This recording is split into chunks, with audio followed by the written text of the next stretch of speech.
Pak Muldoko tadi mengatakan bahwa menghargailah apa yang dikatakan oleh daerah yang sudah melakukan antisipasi.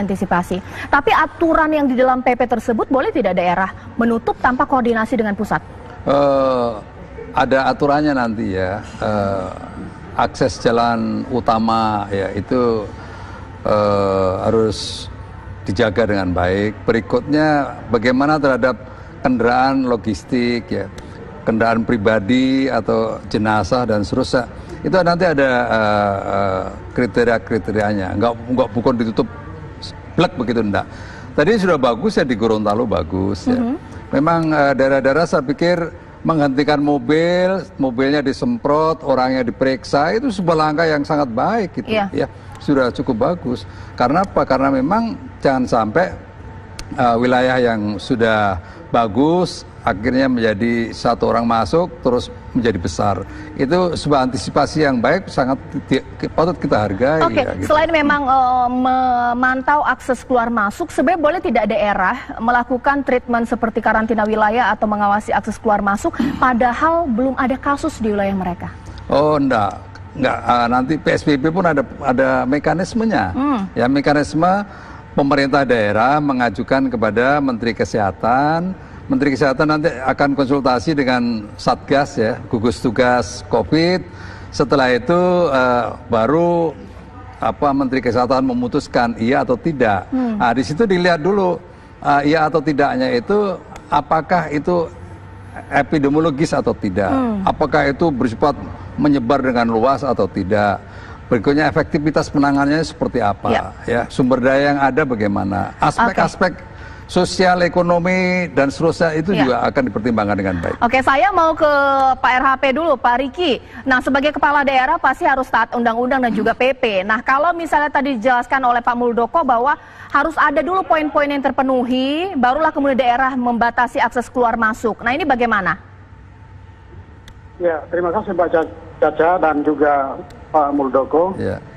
Pertama kami memberikan apresiasi kepada pemerintah Pak Jokowi yang sudah mau terbitkan PP.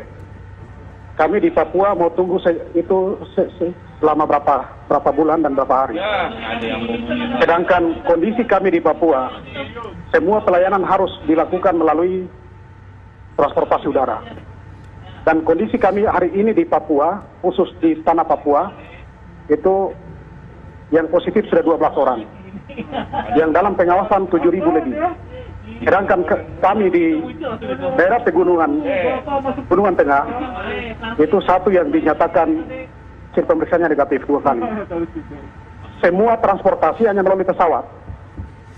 Kalau kondisi seperti begini kami harus tunggu PP. Pak Muldoko, saya mau sampaikan bahwa kami agak sulit. Sehingga langkah-langkah ini kami harus ambil langkah-langkah untuk demi menyelamatkan nyawa orang Papua dan juga lebih khusus nyawa orang Mamberamo Tengah. Kami lebih menghargai nyawa daripada kami mau tunggu aturan itu akan datang. Saya sudah tangkap. Minta maaf sekali lagi Pak Muldoko. Apapun yang kami lakukan intinya untuk menyelamatkan nyawa orang Mamberamo Tengah, orang Papua dan orang Indonesia. Baik. Terima kasih. Pak Muldoko ditanggapi. Konteks seperti itu. Dari awal saya sudah menyampaikan bahwa semua pimpinan daerah itu sangat concern untuk satu melindungi rakyatnya, itu mau tugasnya ya. Berikutnya memberi makan, terus usaha semuanya bisa bekerja dengan baik ya. Itu sudah pasti dipertimbangkan dengan sebaik-baiknya oleh pimpinan daerah gitu. Hanya menurut saya sebenarnya jangan kita berdebat lockdown atau tidak ya.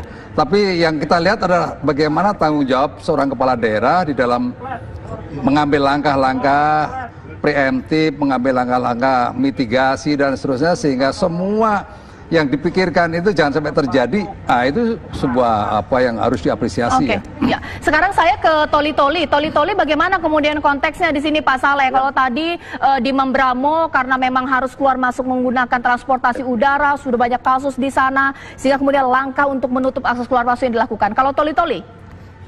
Ya, jadi kalau di Toli-Toli itu kita hanya melarang orang keluar masuk.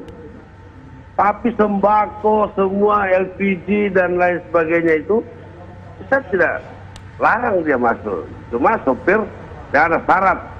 Sopir dan keneknya itu pun sudah kita semprot mobilnya dan lain sebagainya. Begitupun kapal laut. ya. Begitu juga pesawat ya. Nah, pesawat kita kasih 2 hari sekali. Jadi memang ini ketakutan masyarakat Toli-Toli ini ketakutan Pak dengan adanya. Nah kita sekarang ini ada PDP tapi negatif, ya. Nah kita ini kan tidak ada yang positif. Nah kalau tidak ada positif ya kita jaga jangan sampai ada orang masuk. Tapi sembako kita itu semua saya kasih masuk. Orang bawa sayur, orang jual ikan, kita kasih masuk Pak. Yeah. Orang mau datang beli udang, kita kasih lah. Kita tidak terlalu kaku lah. Cuma kan kita ini tuh menjaga karena COVID-19 ini kan menjangkit melalui orang. Nah kalau melalui orang, walaupun kita sudah sampaikan di mana-mana ya, semua orang kita bilang jangan berdekat paling tidak 2 meter. Bagi yang tahu, bagi yang tidak tahu, ini kan susah Pak. Kita susah untuk mengerti. Nah inilah masyarakat dan tokoh-tokoh agama dan semua Forkopimda di Kabupaten Toli ini semua menginginkan sudah kita tutup saja dulu. Untuk apa kita buka tapi kita tidak terlalu ketat ya kan. Nah sekarang kalau kita terinfeksi Pak ya, kita punya peralatan medis yang ada di Kabupaten Toli sebagai rumah sakit Mokopido, itu sebagai rumah sakit rujukan. Ini kita juga sulit, APD juga kita kurang Pak. Nah ini kan susah, kita yang dikasih 5.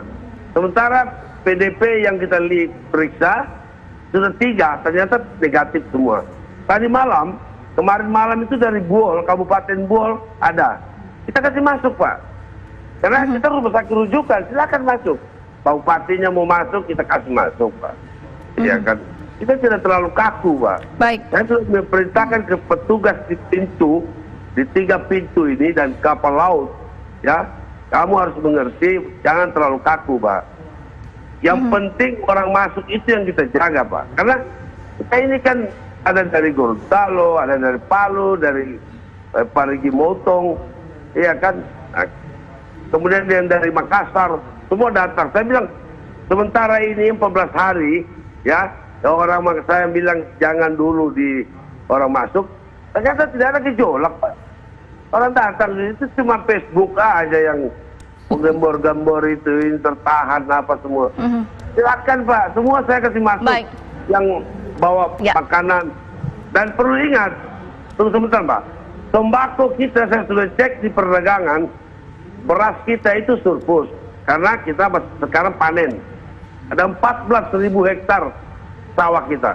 Kemudian yang susah ini sekarang gula gitu tadi perdagangan